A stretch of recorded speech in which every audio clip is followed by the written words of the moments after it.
6 p.m. on a Tuesday night, so open the gates. No tickets or reservations required. Just find your seat and take in the views from the On Fek Circle.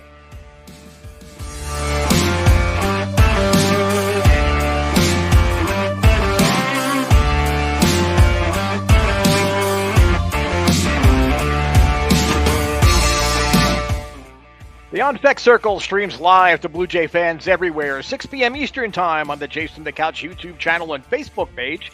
You can join the conversations and contribute your views by commenting in the live chat areas.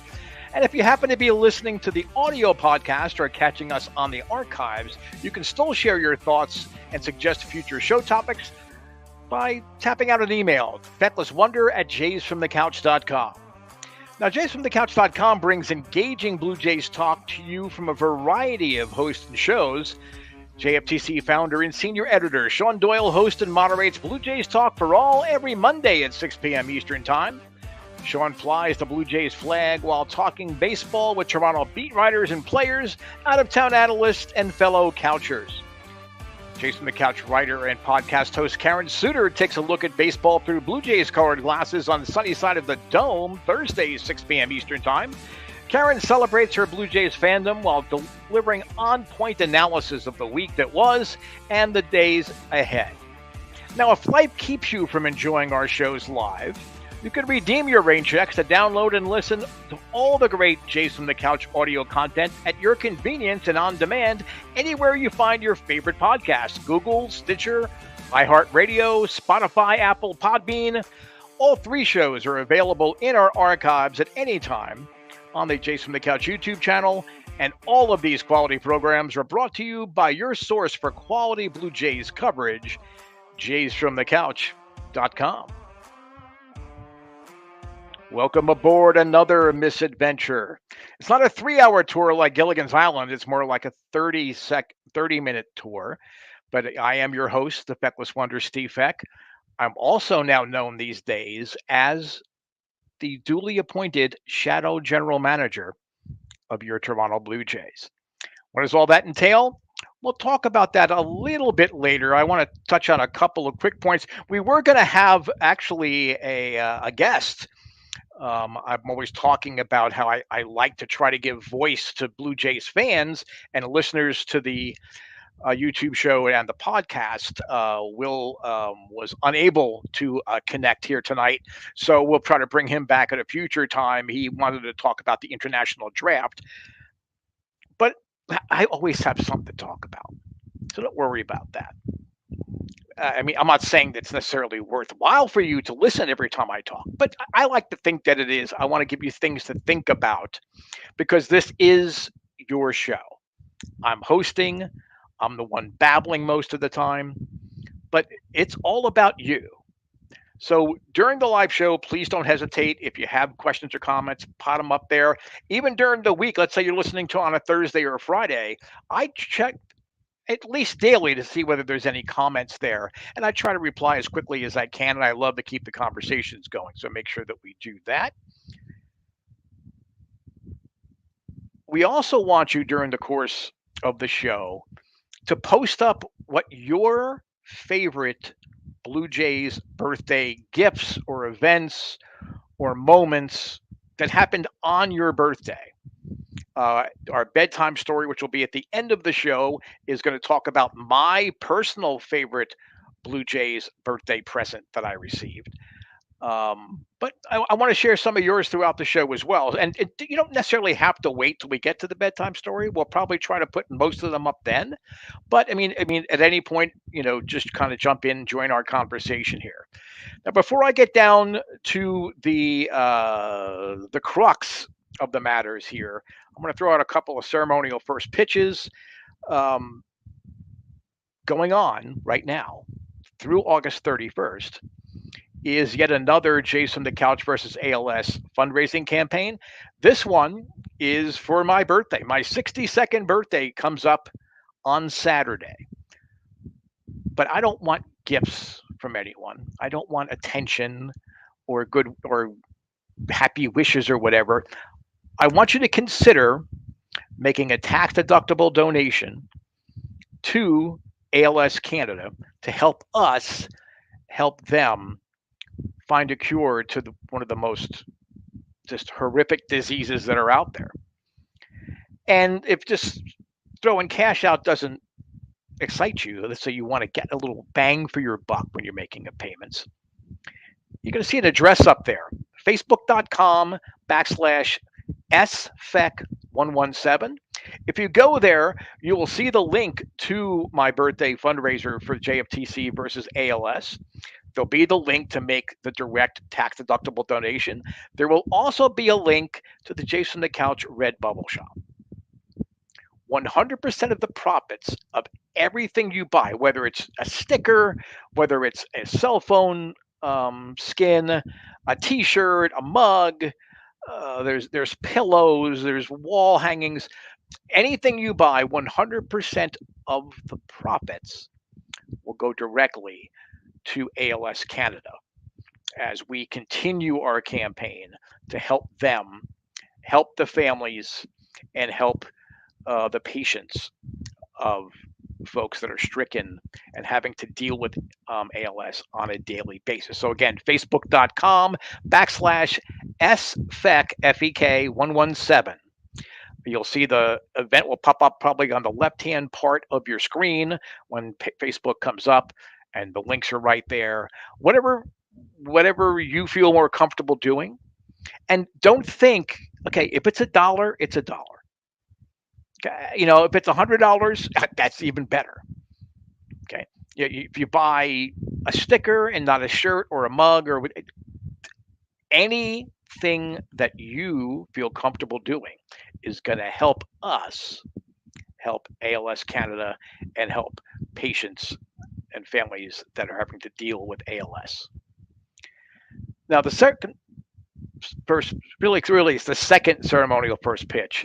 It's a little bit more of a personal deal. And a friend of this show and a friend of Jason the Couch in general, Sarah Soliday, has been, she doesn't really have a chance to listen and watch the way that she always did. And certainly from the beginning when I came on with Jason the Couch over 2 years ago, she has been a regular contributor, and she has reached out and she's helped out with our campaigns, for to help alleviate ALS and helping support ALS Canada. She was always a regular deals, but she's also a little busy these days because she's planning for a wedding. Her fiance John and her will be getting married next April. I just wanted to extend out from the Jason the Couch family, but certainly my own personal appreciation and my personal good wishes to Sarah. She's part of the JFtC family. She's not on the air, she doesn't write, but people that are regular participants, you guys are family. And that's why you're probably wondering, like, well, why are you giving out, what is this, the Today Show? Is Al Roker going to talk about somebody that's going to be turning 100 years old? Not me, but somebody. No, that's not why I'm doing it. It's sort of a clever segue into the Shadow GM report. As a general rule, Blue Jays fans, the fan base is a family. It's dysfunctional. In many cases, it's a diaspora. I mean, okay, I live in Pittsburgh, Pennsylvania, and I'm getting my first opportunity to watch the Blue Jays play here in my adopted hometown coming up at the first couple of days of September. But there are groups that you see all over social media. There are Blue Jays UK, Blue Jays Scotland, Blue Jays Belgium. I mean, there are all sorts of groups. I know there's several groups based in Western New York. We're a family. So, like all families, not everybody always necessarily gets along. It's not smooth sailing. Everybody's not on the same page. That is why I have adopted the persona of the shadow GM of the Toronto Blue Jays. Part of it is because, well, it's fun. And I kind of get to take, subtle or many times not so subtle digs at Ross Atkins when Charlie Montorio was still the manager of the Blue Jays, at Blue Jays management in general. So it's fun for me to do that. And while it may seem arrogant to you,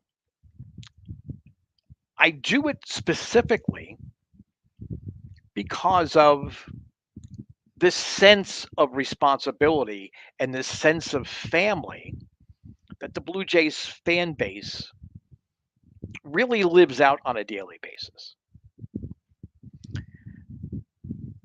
Now, this may all sound hokey and schlocky, but the Blue Jays have probably had more low points than they've had high points throughout their history. And I'm old enough to have literally witnessed every year, every box score of their existence I have looked at for at least 15 or 20 seconds.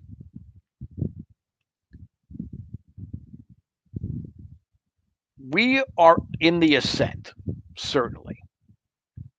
We are watching and we are rooting for and we're talking about a 2022 playoff team.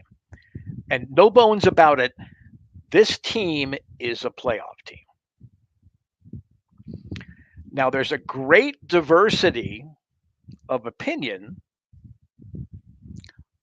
on where this team ultimately is going to finish. We touched about it a little bit on the Jays from the Couch radio podcast last night with our senior editor, Shaun Doyle, as the host, and the co-hosting with me was Karen Suter of Sunny Side of the Dome.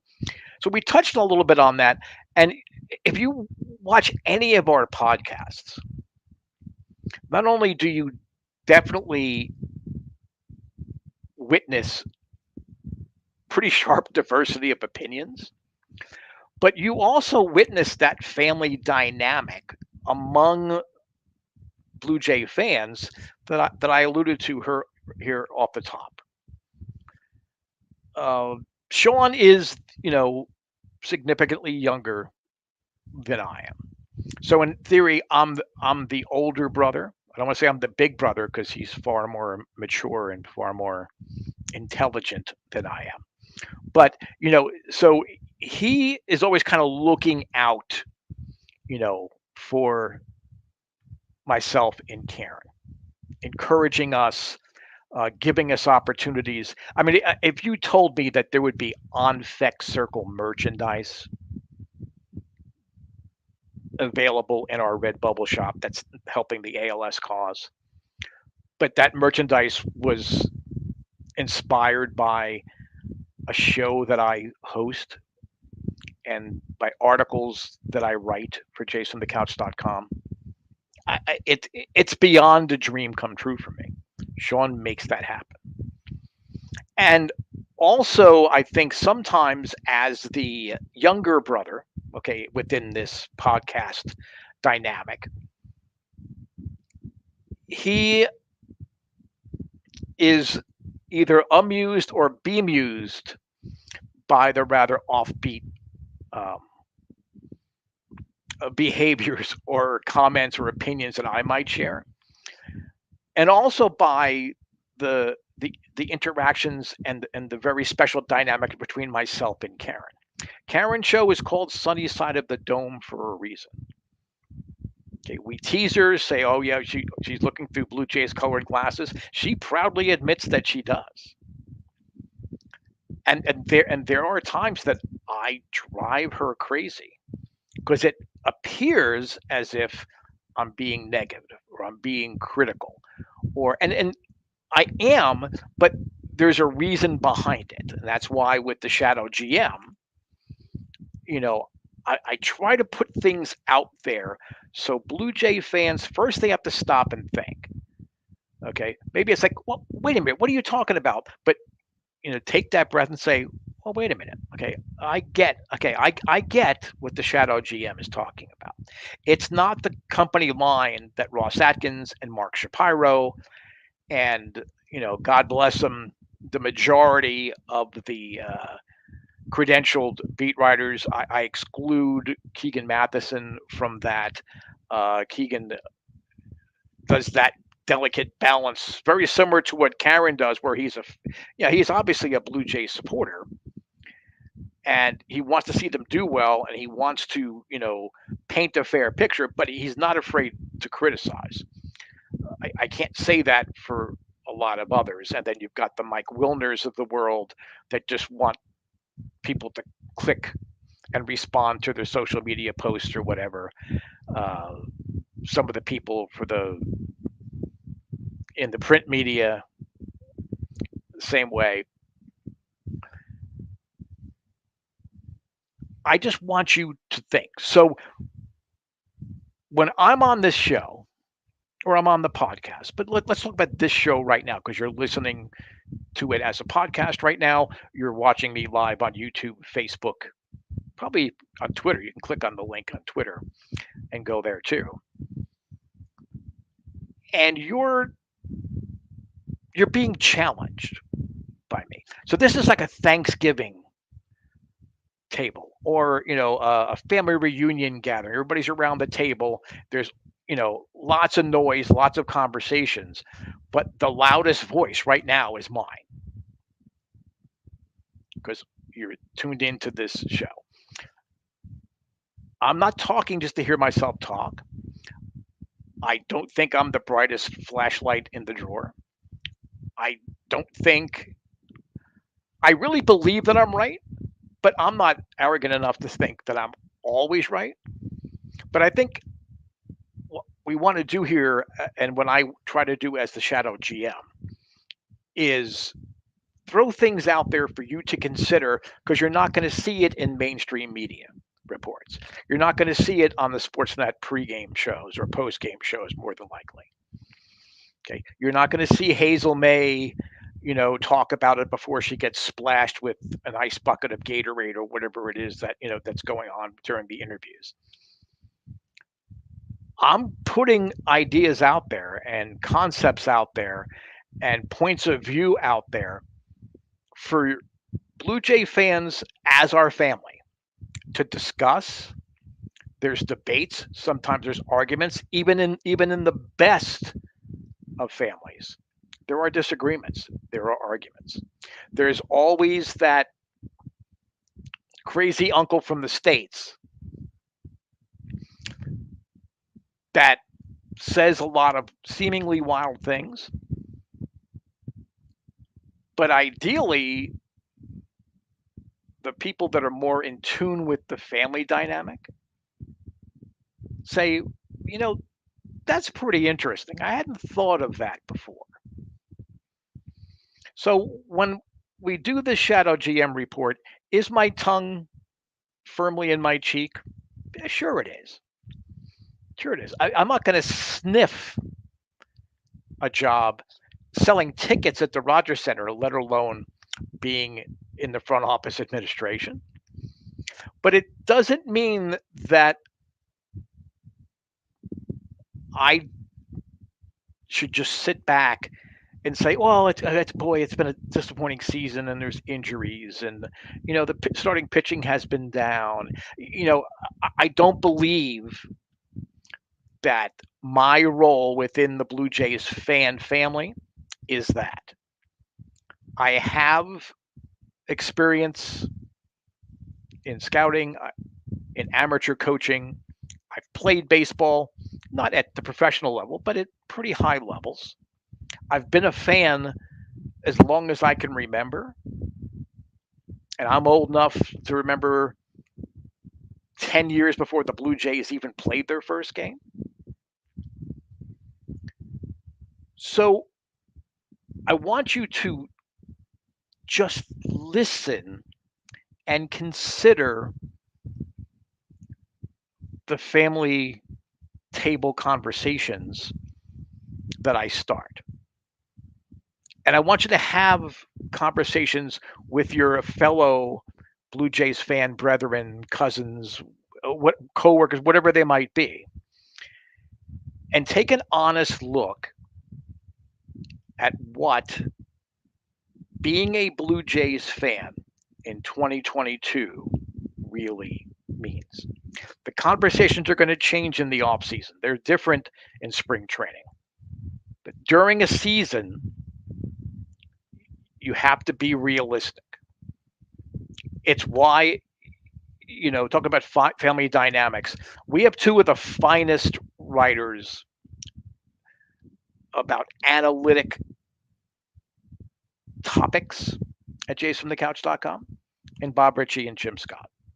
Bob Ritchie has a terrific in-season series called A Deep Dive. That's just, I can't wait to read it. I disagree with 99% of the things that Bob or Jim would put out there. Because for me, if this is the off season, okay, you can talk about weighted runs created plus or adjusted batting average or defensive adjusted ERA. You can talk about all those things. It doesn't change the score at the end of the day. If a hitter's hitting in bad luck because of hard hit percentage or his launch angle or whatever it would be, it doesn't matter if he's not delivering in the game. That kind of conversation in series, it has no place. That's my opinion, though. Do I want to sit next to Bob Ritchie and Jim Scott at the family table and listen to them talk and have friendly banter back and forth? Absolutely. And I think as crazy as I drive them, just like I drive poor Karen and Shaun crazy, I think they would want to at least be within earshot of the things that I'm saying. So, Blue Jays family, whether you're part of the diaspora, whether you're living blocks from the Rogers Center, whether you're in British Columbia or out in the Maritimes, wherever you might be, if you're in Europe, embrace and hold on to that family. And especially in social media circles, there are some people that you want to strangle, but resist the temptation. Okay? Just their family. And in this stretch where there's a lot at stake in this stretch, it's important that family sticks together. And ultimately, that's the line that the shadow GM needs to deliver to you. It's not just things I know or things I feel or things I've learned. It's let's keep this fan base together. Let's educate them the best that I can. Let's listen to what you folks have to say. Give voice to things that you may bring up. And if it's something that is in support of decisions that were made, okay, it turns out that a lot of the players that Ross Atkins has picked up since the trade deadline have proved very, very valuable. Even some of his trade deadline acquisitions. Was it enough? It is not. So you can be honest. If you're family, you can be honest. You can say, boy, you made a mistake. Or we really needed you to do this and you didn't. But that doesn't mean in the next breath you don't say, great job with this or great job with that. And that's what the On Fek Circle is all about. When you're in the on deck circle on a baseball field, you have a unique vantage point, a unique view that no one but you has. I am not on the on deck circle. I'm not a professional baseball player. I am not the most informed or the most on spot baseball analyst or whatever the heck is I am that I do on this show. But I can report from my training in the media and in my various things that I've done in my life surrounding baseball. I can report accurately what I see from the On Fek Circle. And hopefully you will interact and you will think about it and you will keep listening and tuning in to the On Fek Circle. Well, it's time now for a Blue Jays bedtime story. It may be my favorite part of this show because when you cut through all the gruffness and the cockiness and whatever word you want to apply to what I do here, I love baseball. And I especially love the stories around players and teams and seasons and whatever. I love baseball. So by being able to share little bits and pieces here and there, I mean it warms my heart. It makes me feel good. This week, since my birthday is Friday, and subliminal message coming. Don't forget, there's the birthday JFtC versus ALS birthday fundraising event on Facebook /SFEC117. Go to the event, make your donations. End of subliminal message. I was thinking about the best present that I got that was related to the Blue Jays. Now, growing up in New Jersey and living in predominantly National League cities, I live in Pittsburgh now. I lived and worked in Mississippi, which is big Braves country. Did some work in Florida when the Marlins came into effect. That's who I did my bird dog scouting with, was the Marlins. You know, I tend to be National League centric. So when I got birthday gifts, everybody knows I love baseball. It's a Pirates shirt or a Braves hat or a Marlins winter jacket or or whatever. I didn't really get a whole lot of Blue Jays stuff. Even being in Western New York, that was Yankee Met country. The Indians to a degree, because with the Bisons, all three the Yankees weren't an affiliate, but it was Pirates, Indians, and Mets were the primary affiliates. I didn't get a lot of Blue Jay stuff. Most of the stuff I had to buy. But in fairness, up until the last maybe 5-6 years, there wasn't the ready availability of Blue Jays merchandise out there. Like this hat here, I bought within the last year. I haven't had it went back when these uniforms. I think they stopped using the Jays logo. 2011, I think, was the last year that they used that, and they went back to the more traditional Blue Jays hat you see over my shoulder here. So the best gift I ever got was August 27th, 1992, because one of my favorite all-time pitchers that I got to see in my lifetime, David Cone, was traded to the Toronto Blue Jays for future MVP Jeff Kent, but he had his thing was blocked. He had no path to play in Toronto. You had Robbie Alomar at second. You had Kelly Gruber at third. He wasn't going to get a chance to play. You could afford to move him, and it still took several years for Kent to blossom. He actually, after being traded to the Mets, ended up getting traded to the Giants, and that's when he blossomed. And Ryan Thompson, who was Ryan Thompson. David Cone was a presence. I remember Cito Gaston saying, let me see if I can find the quote there. Cone is a gamer and wants to win. And you have to also remember that at this time in 1992, sure, they were 2 games ahead of the Orioles, and ultimately, they won the East and went to the World Series and won the World Series. But things were a little bit uncertain. And Steve was now done. His shoulder injury was so severe, he was no longer active in pitching. You needed a presence like that. You had Jimmy Key and Guzman. You had all these really great pitchers, but you didn't have a presence like David Cone. He won though. He went 4-3 over 7 starts. When he came over, he was leading the league in strikeouts. He split his 2 decisions in the ALCS. He pitched twice in the World Series, didn't get a decision.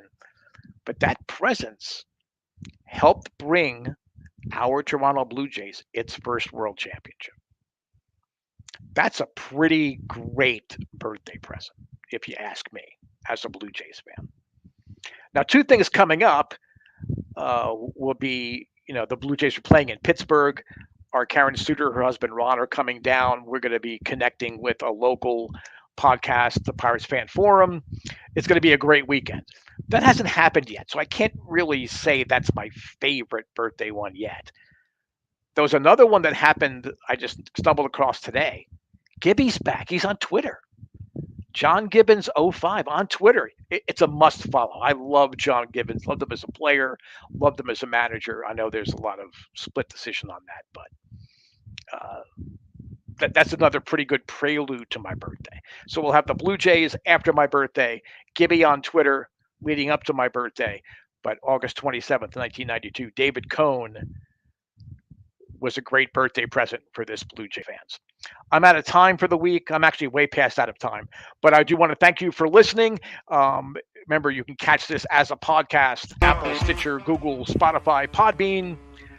I'll be back on the Jason on the Couch radio podcast hosted by Shaun Doyle every Monday, live 6 p.m. Eastern time.